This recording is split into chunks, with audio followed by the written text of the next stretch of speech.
Good morning, baseball fans, and welcome back to Dan's Vintage Baseball PC. Do not be fooled by that very fancy name. It's just me and some friends talking about baseball cards. And welcome back. It's been a few weeks since I've done one of these shows. Last week, we celebrated the one-year anniversary of the channel by having a Sunday night live stream on the Four Collectors channel. So thanks to Four Collectors.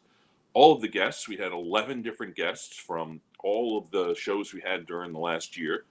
And it was a wonderful time. Went for, I think, almost 2 hours. And thanks also to all the chatters and the people who were showing support and wishing us well after 1 year. So it's been a heck of a year. And we're going to continue with year two. So today's show is about the great left-handed pitcher Carl Hubbell. And our guest, who we'll bring on in a little bit, is a Carl Hubbell super collector, and you'll see his super collection. So Carl Hubbell starts out born in Missouri. As a youngster, his family moves to Oklahoma, where he excels in baseball, as most of these people do. But he's not one of these phenoms that gets signed right out of. He went to work, and then he started playing semi-pro, and then he ultimately ended up in the minor leagues in Oklahoma. And he developed a third pitch, and this is the pitch that would make him famous, the screwball, or the fade, or the fade away. And he ultimately got signed by the Tigers. So he goes to camp with the Tigers, and Ty Cobb tells him, you can't throw that pitch anymore, you're going to hurt your elbow.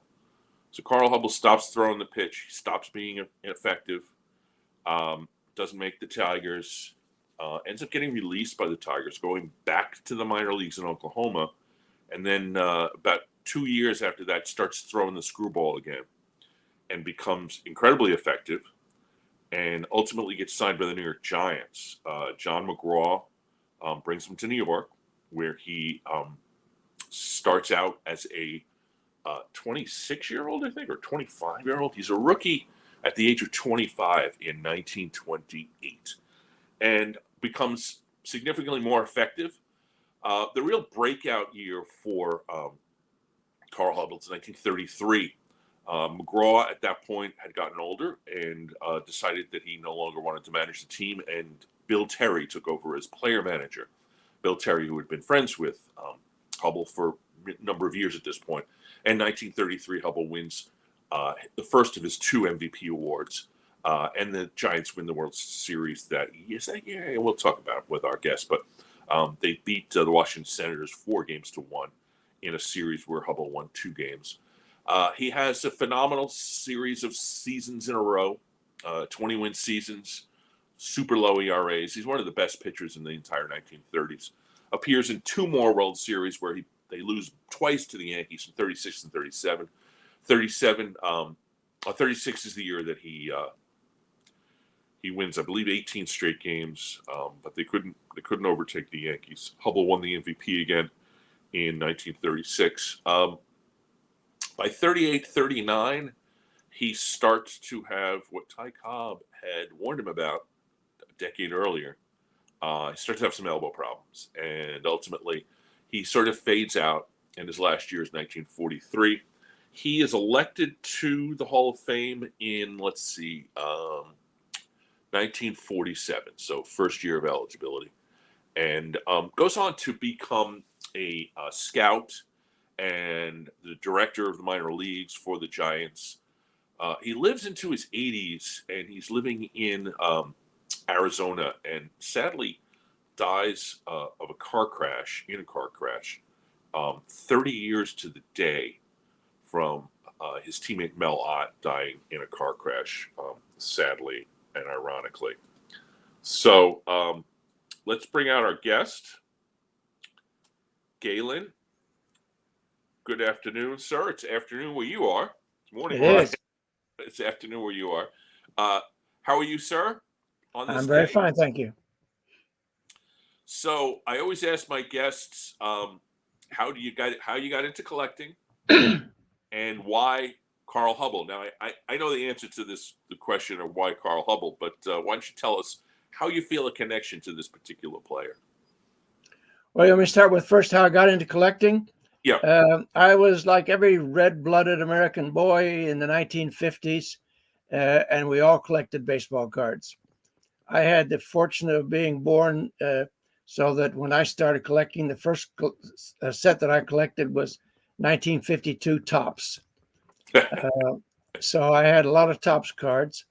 That was the fortune of my birth. The misfortune was that in my small town, the high series of top 52 Topps never got there.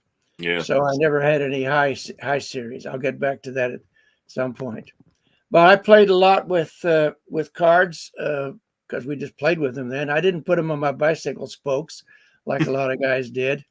But when you gave me the 52 cards, if you'd show me a half an inch at the top, I could tell you who it was. I knew those cards backwards and forwards. My sister and I played with them a lot. And in 1953, the 53 set, she would be the Yankees and I would be the Dodgers. And we made a card for her. This is her baseball card. Destroyed a Gene Woodling 53 Gene Woodling card, but I still have the card. So I collected from 53 to 56 as a kid, and then like a lot of kids in that time, we went to high school and other things. I was running track. I did a lot of music, and so went to high school, went to college, went to graduate school, got a PhD, started my first jobs, got married, moved to the Netherlands. And when I was here in 1980, I got a sabbatical and went to California. I had a sabbatical at Stanford. Nice. And to my surprise, I discovered that adults were collecting baseball cards. So I called up my mother and said, "Do you still have my baseball cards?" And she'd taken them around to various places where she had lived and moved to. And she said, "Yes, I have them." So she packed them up and sent them to me. So I started again in 1980 collecting baseball cards and have been collecting ever since. I set 3 goals for myself. One was to finish all those sets that I had because I never finished any of the sets I collected as a kid. And the second goal was to get a playing days card of all members of the 20th Century Hall of Famers. And my third goal, sort of a sub goal, was to collect cards of people from my hometown, Joplin, Missouri, or in the area there in Southwest Missouri, Southeast Kansas. My father came from Pittsburgh, Kansas. My mother came from Carthage, Missouri. And that's the link to Carl Hubbell. Yep. Because Carl Hubbell is listed in everything as having been born in Carthage, Missouri. But that's not completely accurate because I have a letter that should I go ahead and tell you the story? Absolutely.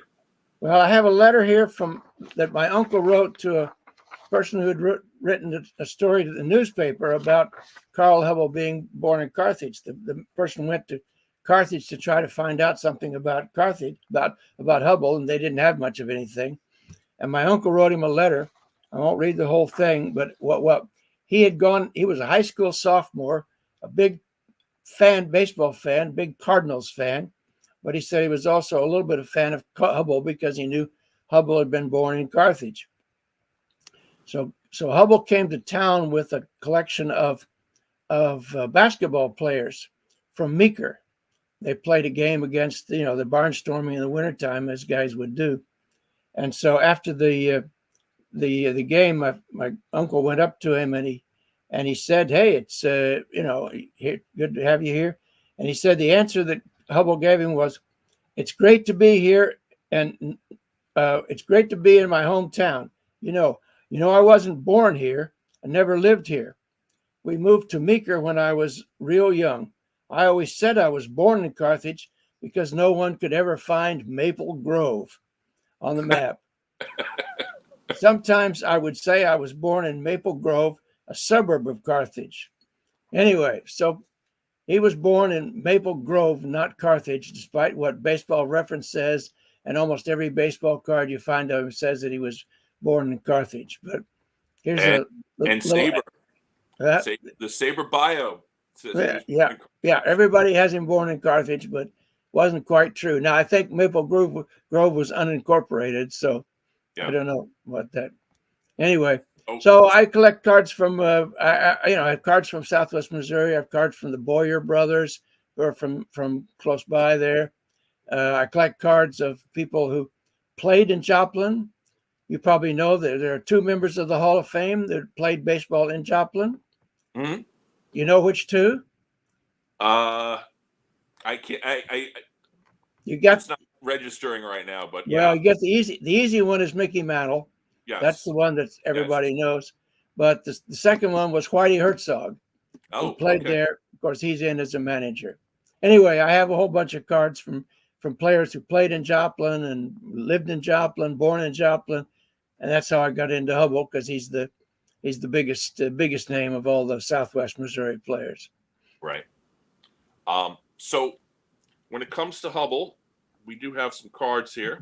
We'll start out with, as we do normally, with my collection. Now, the 33 Gowdy, where he's pitching, is literally one of my favorite cards of all time, because I think it's a piece of art. It also has a connection to that time period. It feels like something from the 1930s. And my example is a 1, but I don't care, because this card, it's I've heard this talked about before. Some people have connections to cards. I have a connection to this particular example of this card, because when I got back into the hobby in 2018, this was one of my first Gowdy cards that I went and got. I had some Gowdy cards when I collected when I was younger, but this was my first one that I went and got. And so this is kind of an important card for me, besides being an incredibly beautiful card. There's also the 34 Gowdy, the 36 Diamond Stars, which is a PSA 6, so it's a high grade example of that. The Dixie Lids, which we'll see from your in your cards later on, we'll talk about Dixie Lids. It's a 1937, and then there's the 4. This is a 1936 exhibit 4 and 1. 36 exhibit is, of course, these 4 players won the pennant that year. It's 3 Hall of Famers: Mel Ott, Bill Terry, who was the player manager, of course, Hubbell, and then Gus Mancuso, who I didn't mention in the bio. It's very important for Hubbell's story, because when Gus was acquired by Bill Terry, wanted him to be the catcher. So when Bill Terry took over as manager and basically general manager, they went out and they traded for Mancuso. And Mancuso was very, very good for Hubbell in terms of framing pitches and just being an excellent backstop. So he's important for a number of reasons. And Mancuso is also an all-star catcher in a number of seasons. So Right. He's an important player. Then we got 3 more, which is the 40 play ball and the 6, which I'm really happy about. The 39, which is also one of my favorite cards. I think this is just a terrific portrait of Hubbell. Looks like he's just sitting in the dugout, staring out in the field, about to go out and strike 3 or 4 or 5 guys in a row out. And then the 46 Propagandist Montiel, which is, of course, a post-playing days, but only by a few years. You have a copy of this. I bought this slab, but I know that these particular cards are very thin and fragile, and to get a 1 is pretty common. To get anything above a 1 in a grade is actually kind of uncommon. But I love this card. I've been chasing it for years, and the reason that I was able to get it and get it relatively cheap is because the back is kind of messed up. It's got like a lot of smudging on it and stuff. Oh, wow. So that's how I ended up getting. I got that for less than $100, which is these days is a good price. We'll talk about Dixie Lids later, because these are the premiums. I got this from a small auction house called Brockelman's Auctions, and it's a beautiful example. The only problem is there's one corner that has a problem. It's the corner right closest to the N in New York, if there was an N in New York. But also terrific portrait of Hubbell, and then on the back it has a nice little bio of him with 4 more pictures of him throwing. And we've determined, based on your information, that this is a 1937, and That's confirmed by the back where they talk about his 1936 season. They also talk about his 1934 feat in the 1934 All-Star game, which we'll get to. So that's my Hubbell collection. And here's yours. Starting with the card on the left, the black and white card. What is that in particular? Well, this is, what is it listed as? I wrote it down. A 1929-30. It's listed as R315. Okay. And there are reports that there are 46 cards or 58 cards. It's unclear. 22 Hall of Famers, but this is considered the Hubbell rookie card. Yeah. And it came out. It's listed as coming out in 29 or so, but Right. he only broke in, in 28. Right. It's really, to me, unclear why they would have included him, because in 28 and 29, his record was not that great. Right. He was 10-6 in 28, 18 and 13, 18 and 11 and 29, but he did pitch a no-hitter in 29. Yep. So I'm surmising that maybe that's the reason they included him in that set. They spelled his name wrong. Is it with a K instead of with a C? With a K, yeah. Yeah. But that's considered his rookie card. Yeah, I have never laid eyes on that card before, and when I saw it, I thought to myself, "Wow, I know if it's a card that I haven't laid eyes on before, it's got to be pretty expensive these days." But when did you get it? Well, you're going to ask me these questions, and I probably won't be able to give an answer to anything. I can never remember when I got cards. I told you I've started back in 1980. 80, yeah. And you'll notice that I have very few graded cards. Right. Because in 1950s there were no gradings cards, and when I started again in the 80s there were no gradings, and I picked up things along the way. I have no idea. I've had it for a long time, so I probably got it sometime in the 80s or 90s or something like that. Yep. But I've had it for a long time. Yeah, when I was my first wave of post-childhood collection was in the late 70s, and I was going to card shows and stuff. And yeah, there was no grading or anything like that. And I as you can tell from the back of me, most of my cards, certainly all the ones that are on display, are graded for the most part. Like the Dixie Lids is not graded. But I kind of feel like back then, and it's probably because I was like a teenager, that I was taken advantage of by dealers in terms of the prices, what the actual value was, what the condition really was. And now I feel like grading, for all of its flaws, at least gives you a sort of semi-objective idea of what something is worth.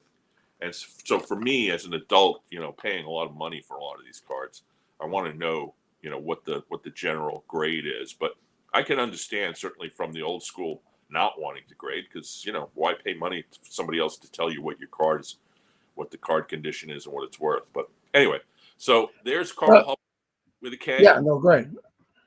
And then the one to the right of it, I am very jealous of this card because I have pursued that card multiple times. I would say at least a half a dozen times in a variety of different places, mostly auction houses. And it's a toughie. It's the 32 giant schedule with Hubbell. Right. And that picture is terrific. It's him just about to wind up and break off one of those screwballs and strike out a Hall of Famer. And okay, that's the card that, like I said, can I see it again? Yeah, that makes me jealous. I will someday own it, I hope. Yeah. The other thing about it is it's not just Hubbell in that set. I also recently tried to get the Adolfo Luque, and that was ridiculously priced, and I couldn't get it either. So I've been frustrated with this 32 schedule set. There's supposed to be 22 in the set, but yep. Do you have any others from that set? or just No, Hubble? because I just do Just do Hubble, right? just do Hubble, and I didn't collect the set. Just looking for just picked up Hubble when I saw it. They're so-called on thin and thick stock, and I'm not sure. I think mine is a thin, but I don't have anything to compare it with. All right. And we have okay, so there's the money shot of the Goudies. You have the 33. He has two cards in the 33 set. The pitching one that I've talked about, which your example is in much better condition than mine, but I don't feel not a whole lot. I don't feel the need to upgrade a card that I have an emotional connection to the particular example. But then he also has that it's not really a portrait. They use the same picture in the 34, Right. but it's the 33 where he's like, he's got his arms up against the back of the dugout. Yeah. The red on that example of yours is terrific. Now they also use the same, like I said, the same in the 34, which I have a 2 of. Sadly, beautifully centered, but it has a crease right over here. And then there's the Sports Kings set, which was a set of a variety of different athletes. Was issued by the Goudy Gum Company, but it's called, we generally call it Sports Kings. I do not have that card. It's a tough set. It's a tough set. I love that set. I would love to have more of them. I just have a few. Yeah. But my favorites, I have Johnny Weissmuller and I have Babe Didrikson. Oh, nice. Since I ran track, I really wanted Babe Didrikson, and I've got her. She is actually in a slab as a 1. Yeah. But I'm really happy to have that. There are 3 baseball players in that set. Right. And there's a whole story on online about what is it? It's on Pre-War Cards site about why was Carl Hubbell included? Why was Hubbell in there? Because the other 2 in the set are Ruth and Cobb. Ruth and Cobb, yep. Of course, they are incredibly expensive. But anyway, there are 2 others. So then the question was, well, why is Hubbell in there? And they have a couple of guesses about that. One is that Ruth and Cobb were both in the American League, and they needed somebody from the National League. And I was trying to think, well, who would be the player in the National League? And probably the predominant player in the National League would have been Rogers Hornsby. And they didn't have a pitcher. Yeah. But Hubbell had just won the Most Valuable Player award in the National League. Yep. So apparently those kind of things combined to make him the obvious choice to be in there with Ruth and Cobb. Well, Cobb wasn't even an active player anymore at that point. No, they didn't. No, he was. Not by any means an active player. Yeah. And Ruth was at the end too. But some of the other people. Well, I don't know whether everybody was active. Johnny Weissmuller, of course, was in the 20s more. Right. Didrikson was in the 30s. So, yeah, the question. I guess you're right. The question is, why is Cobb in there? The one card that I know, I don't really know football cards at all, but I think it's Bronco Nagurski. Is the one card that's super expensive from that set. I don't know why. I don't know the set that well. Well, I think Jim Thorpe's in there too. Oh, that's right. Thorpe is in there too. And that one is just out of my league. Yeah. And then we have the 36 Diamond Stars, which a set that has gotten a lot of attention in the last few years, and I didn't even know about it when I was a kid and a teenager and collecting in my 20s also. But it's a set that I'm going to be doing a show on. I haven't gotten all the guests together, but I'm going to eventually do a show on that. And I love this Hubbell card. It's the same photo, the same general pose as with the arms up, but it's a little bit. And they add these like Art Deco things in the background, like that. I don't know what that building is over his shoulder. It's a neat set though. So then we move on. Okay, so I've got a question. I got a question for you on 33 if we've got time. oh sure. What puzzled me, I was looking at them today, and on the 33 Gaudi, it says Carl Hubbell. Well, I can't remember it. It said he was elected most valuable player in the 1933 season, and I don't understand when cards were issued in the 30s. Why a 1933 baseball card would have been issued after Carl Hubbell had been elected most valuable player. I'm reading. This is the 34 that I'm reading.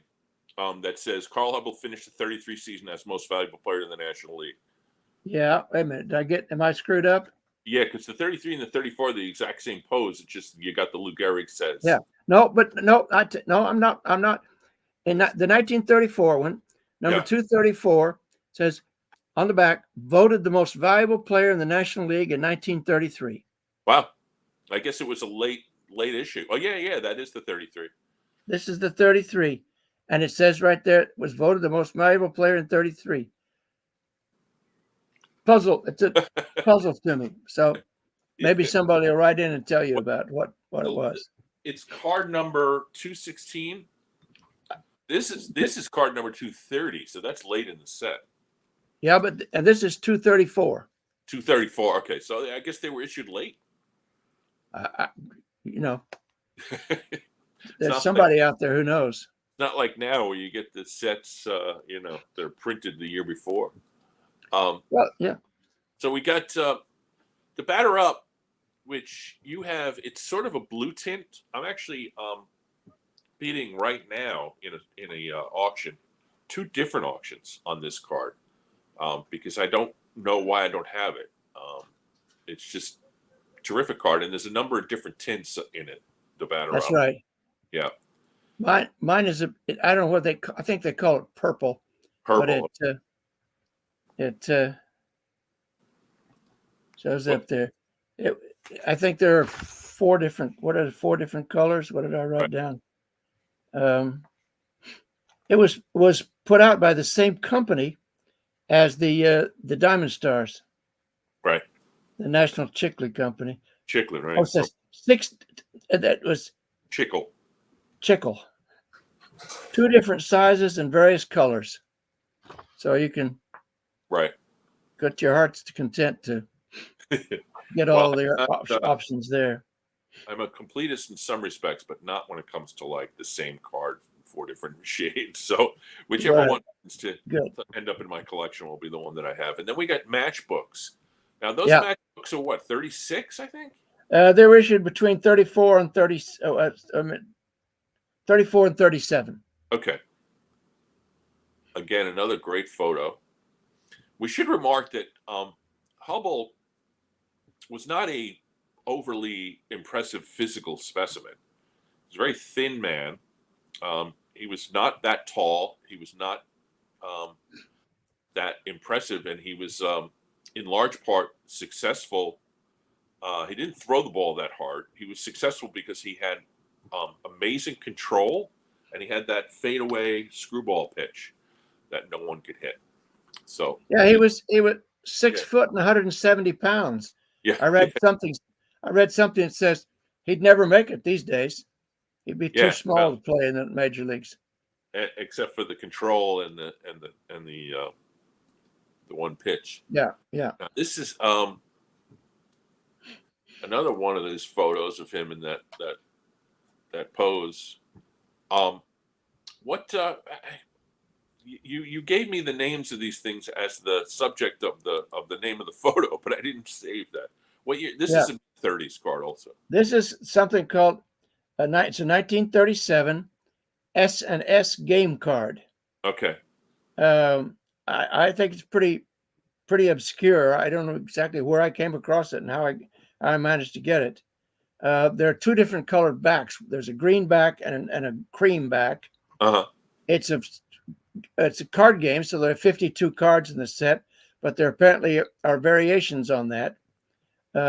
19 in the Hall of Fame. I have Hubbell, and I also have his roommate, Mel Ott. Oh, there you go. Here's okay. So now we're getting into non-card stuff. We'll come back to cards in a little bit. These are two magazines, I suppose, right? Well, they're little booklets. Okay. Okay.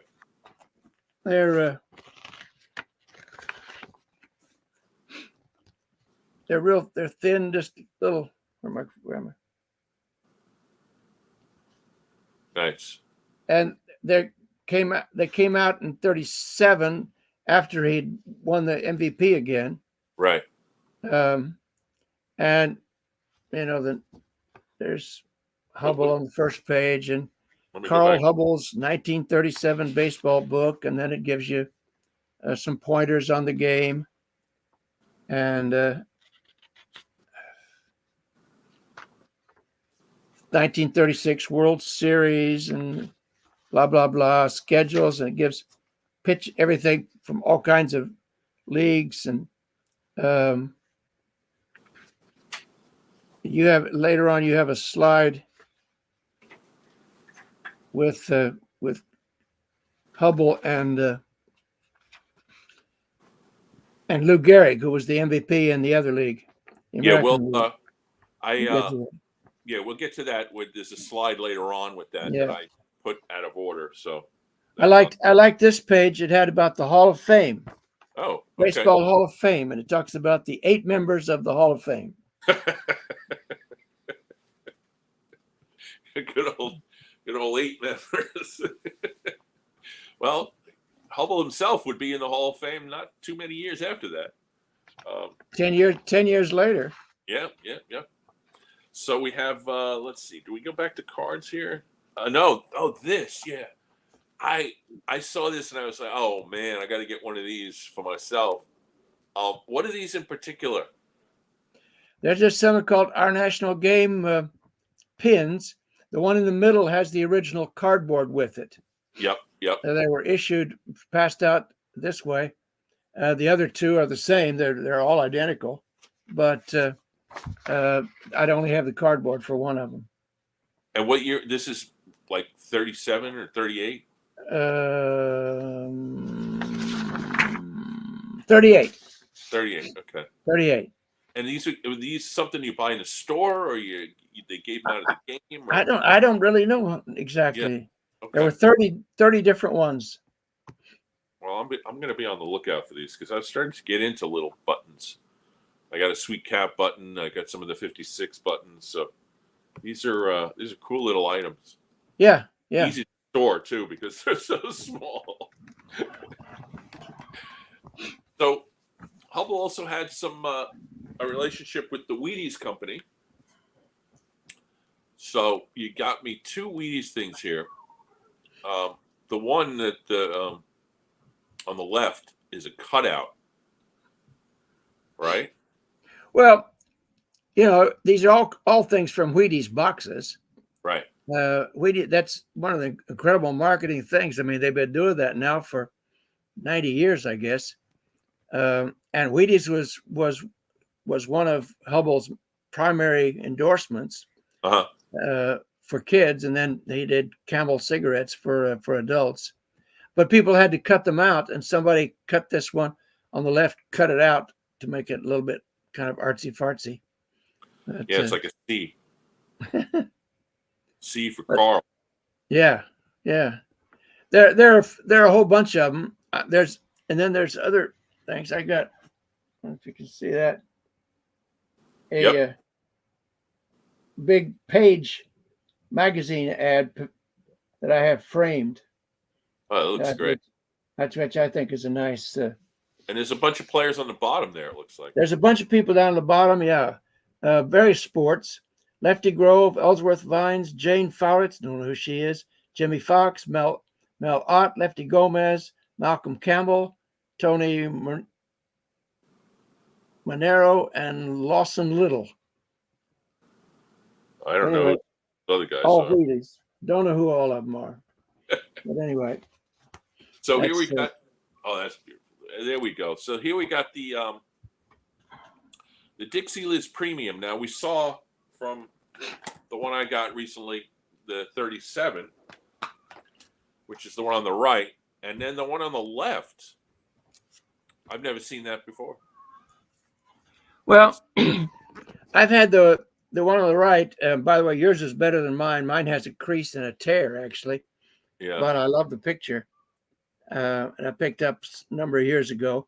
And then when we started talking about this, I went on and I discovered online the 38 one.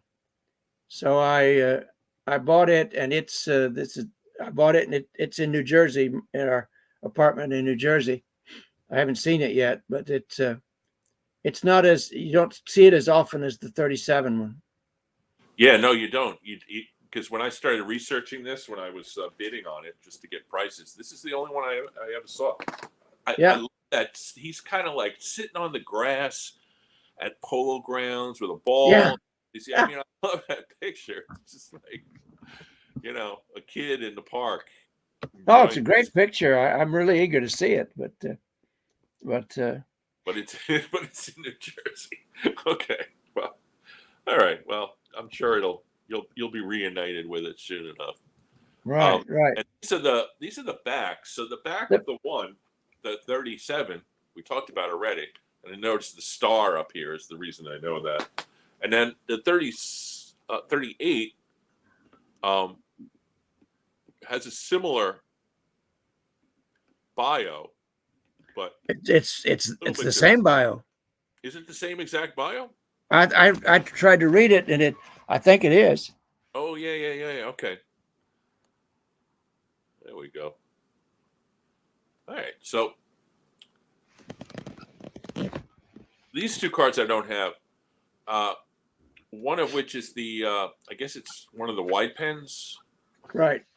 36 Scouty white pen. It's that same picture again with the arms up. Yeah. You get tired of that, don't you? I did a show on Zach Wheat a couple months ago, and Zach Wheat has the same twisted pose of batting. It's in like 8 different cards. So I don't think Hubbell is original for that. And now the one on the right, I think, is that set that I don't have a card from. Is that like 39 Gouty or something? 41. 41 Gouty. Okay. Yeah. Hard to find. You never see them around. Hard to find. I guess they didn't get distributed because of the war. Probably not. The wide pens were in-store premiums. The 41 set is the last Gouty set. Right. It's the last of the Goudys. It only 33 cards in the set. Only 2 Hall of Famers, Hubbell and Ott. But interesting, they come in 4 different colors. Right. Yep. So I only have a red one. Well, it fits. And now we come to 2 of my favorite Carl Hubbell cards, the 39 and the 40. Do you have a 41? No, I bid on it several times since we started talking, Yeah. but I lost out. I just lost out. So you and I have the same cards here. Yeah, the 39 is that he's staring out from the dugout, and of course the 40 is the same, that similar pose. The 41 is the same as the 40, except it's colorized. Right. And in some of those cards, the 41 play ball. Some of them, the colorization is fantastic, and you got these, deep, yellows and reds and blues. But some of them are not great, and I'm not a big fan of the 41 Hubbell because I feel like they didn't do a great colorization job of the 40, and that's part of the reason why I've never gone after it. And I have a pretty high grade example. This is actually a 6, and I feel like I don't even need the 41 if you've got a 6. This card, by the way, I didn't mention it. There was a Wheatland auction did several, I think maybe 6 rounds of the Uncle Jimmy collection. Uncle Jimmy was a bachelor who lived in a house in New Jersey and collected cards all the way back into the 30s. And when he passed away, his nieces and nephews discovered that his collection was worth millions and millions of dollars. So they did a bunch of Wheatland auctions, won the rights to do the Uncle Jimmy collection. This is going back to 19 or 20. maybe even into 21. But they this was in one, maybe like the third or fourth. It doesn't have Uncle Jimmy listed, but it was in the Uncle Jimmy collection. So, and he kept good care of his cars, as you can tell. This got a 6 when yours is better than mine. when Wheatland went ahead and got them all graded. Now this is the I'll be honest with you, I don't have an example of any player in this set because I just don't like the cards, and I know some of my other YouTube friends like these cards a lot, and I just can't get into them. I don't know. This is the ugliest set of baseball cards ever made. Thank you. Oh, all right. Well, I have a full set. They're not all great, but I have them all. Okay. But this is Carl Hubbell. The only thing you can say is, I mean, you can't recognize the players in it. It's awful, but it's 1943. It's the middle of the war, so. Yep. Yeah. There's no. They certainly have a built-in excuse, but I know there's a Johnny Mize card in this set that I've looked at and thought about buying because I collect. I collect Mize. I did a show on him, the early show in one of my channels. In my channel. Right. Okay. Yeah. So, but haven't gotten up the.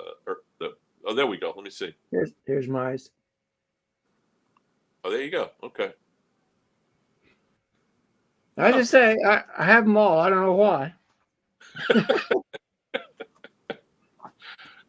All right. So here's a couple of goodies. We talked about this, the 37 Dixie. So I guess you collect enough of the Dixie Lids and you send them in and you get one of these beautiful giant premiums. Right. But these themselves, I don't know. I really kind of fallen in love with these because I don't know. It's just there's a realness about it. It's a kid eating ice cream on a sunny summer day. It's dripping down, and somehow or another his dad or somebody saves the top, and 80 some odd years later, I have a beautiful example, as do you, of the great Carl Hubbell. Yeah. So you've got the tab on it. A lot of these, the tab has fallen off, and the condition wise is so difficult because of the way that they were acquired. They were literally part of a sticky container of ice cream. Now, there's apparently large ones and smaller ones too. Huh? I don't. Yeah, this guy's a little small. Let me pull out here. This guy is actually kind of small. As you can see, it's a regular size SGC, and it's cut pretty low. So this is actually really only like the size of it's bigger than $50, but it's not big. You're right. And it's all these had different ice cream brands on the back. So this is Best Ice Cream.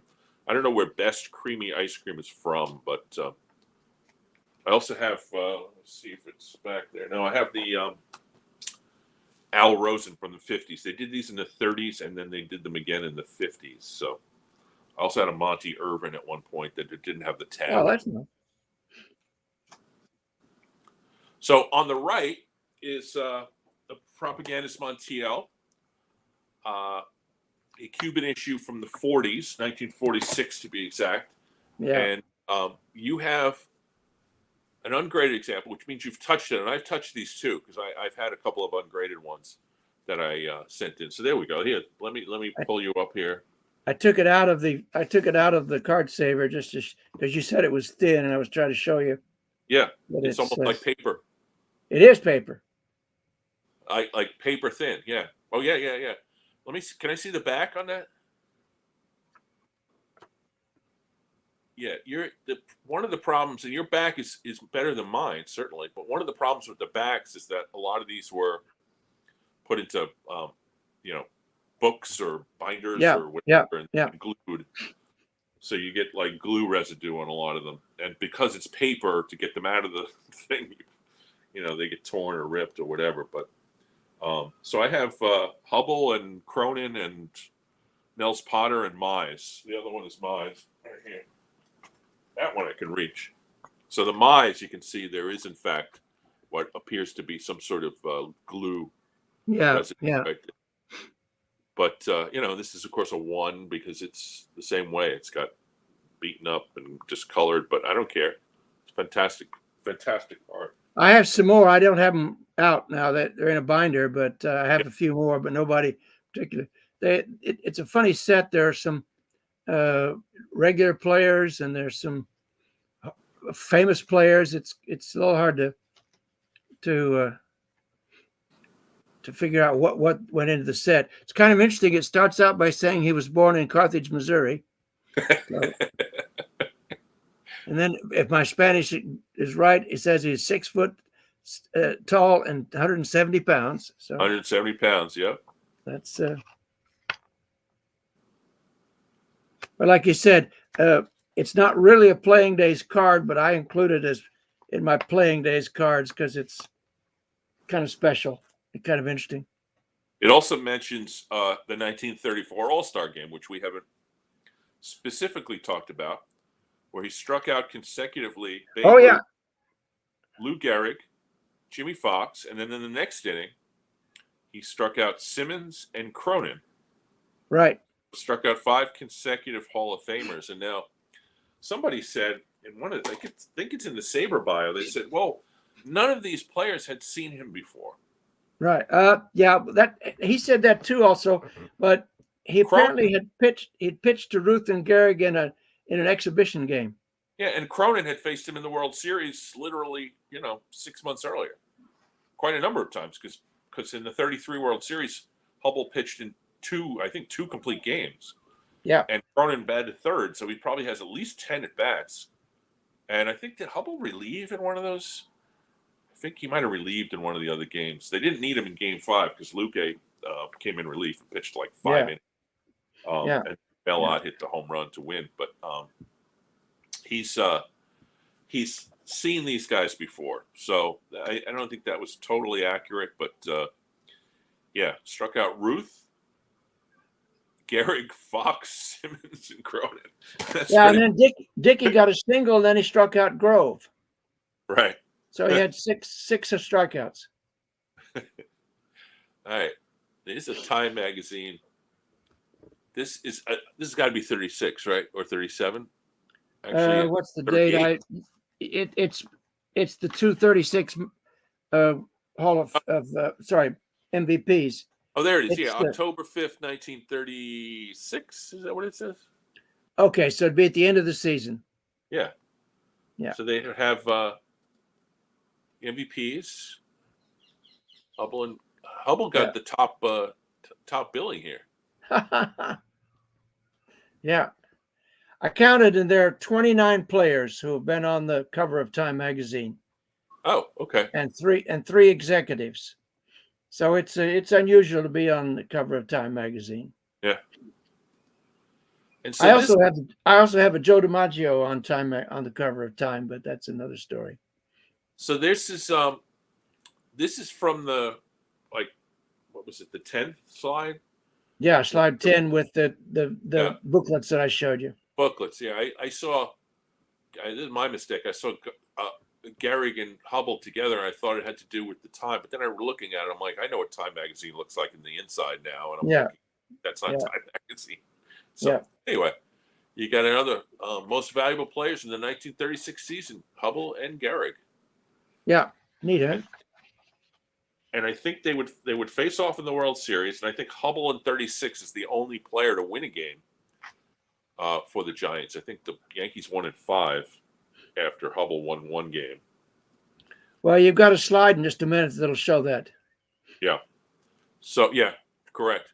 So the exhibit here is a 1939 to 46 exhibit with an autograph. So this is the first time we've seen an autograph.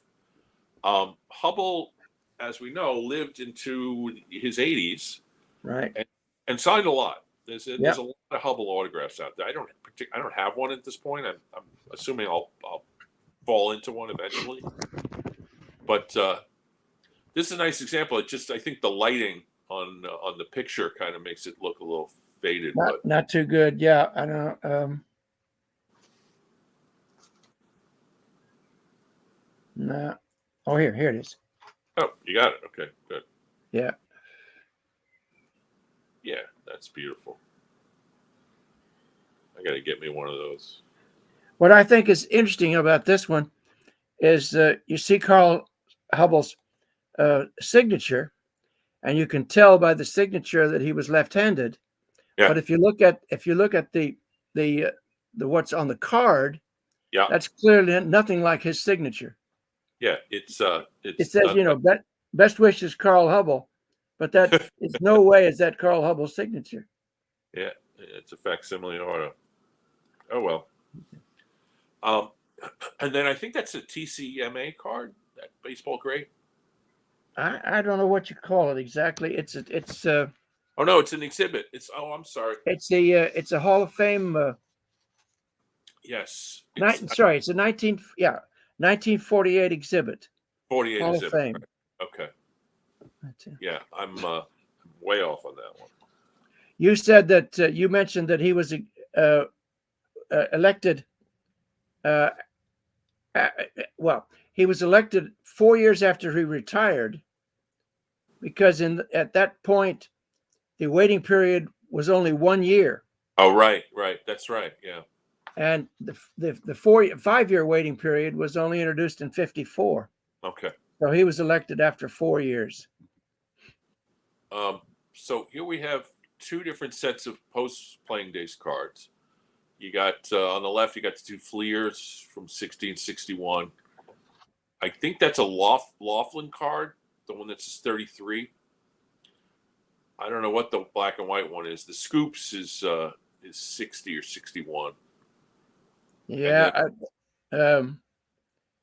There's that Fleer set of World Series things that's. That's Fleer, right? Not Laughlin's. Fleer. Well, it's Laughlin and Fleer. They apparently combined somehow. I don't know exactly how. There's a 50 Callahan. Oh, that's what that is, right? Callahan, right? That's a 50 Callahan, right? The baseball Scoops, of course, with the All-Star game that we're just talking about. Yep. And the rest are just oddball modern cards that I pick up if I see it somewhere for $1 or something, and yeah, it's not any little dollar bin dive in there. Yeah, it's great, Yeah. So here's the 37 World Series. Now, is this another one of these Fleer Laughlin? Correct. Okay. Correct. And these came out in what, like the 70s? 68 or so. Yeah. Okay. 68, 70. It's a little unclear to me. I can't trace it all down because one checklist has a number 31, and it doesn't correspond with my number 31. So there apparently are different versions from 68 and 70 or so. Yeah. And he's got the screwball with the screw in the ball. Yeah. It's a entertaining piece. Kind of interesting that whoever made the set, this is a picture of the losing team. Yeah. Yeah, they won. Yeah, there we go. It's Hubbell screwball gains lone giant win. I think it was the same thing in 36. I might be wrong about that, but yeah, 37 he won one game and lost one game. But and then we've got these are the Conlon series. Conlons, right. So you got 28, 29, 33, 34, and 36. All really I don't know too much about. I just have some, and so one thing that's famous. That's the photo they used for the Propagandist Montiel, the 29. That's what I was going to tell you. It's going to mention. Yeah. Good photo. And then we got this, which is the last slide. Which, when you said this to me, I responded back by saying, "Yes, I know this. When I was a little kid, we played this game. Although I think your version is a little bit different than mine, but it was the same company." You're a lot younger than I am. You're a lot younger than I am. It's a different version. No, not that much younger. Anyway, so the concept here is you put the the circular player card, I suppose, in where it says at bat, and then you spin the wheel, and the wheel Yeah. comes to a number, and the number corresponds to something that the player does. And I know that number 1 is home run. Number 1 is home run. I can't remember all of them. I think 13 is a single and 14 is a fly out, but I don't know. But I won't swear to that. And then you just play you play a baseball game. Yeah, All those instructions up there on the top, but I can't read them. And I remember the name of the company. It's like Calico or something like that. Does it say on there? I think it says it in the photo, in the description of the photo that you sent me. Yeah, I forgot the name. It was an abbreviation of some names. But it was kind of an off-brand name. It wasn't like, it wasn't like a particularly like big toy company. But no, I guess they did well, and it was called like All-Star Baseball. Yeah, All-Star Baseball game. Yeah, so we had the same game, and I was telling you before we went on recording that to the point where I was making my own cards of modern players. So like, I would make a card for Reggie Jackson, let's say, because it was the early 70s when I was playing this, and I would get a cardboard, cut it out, same size, do the numbers, but I cheated because I made the ones way bigger for them. Yeah, why not? Oh man, you're bringing back some memories here. But so that's it with the slides. Yeah, I was gonna mention one more thing just to slightly correct something you said. It had to do with a record that Carl Hubbell still holds. Okay.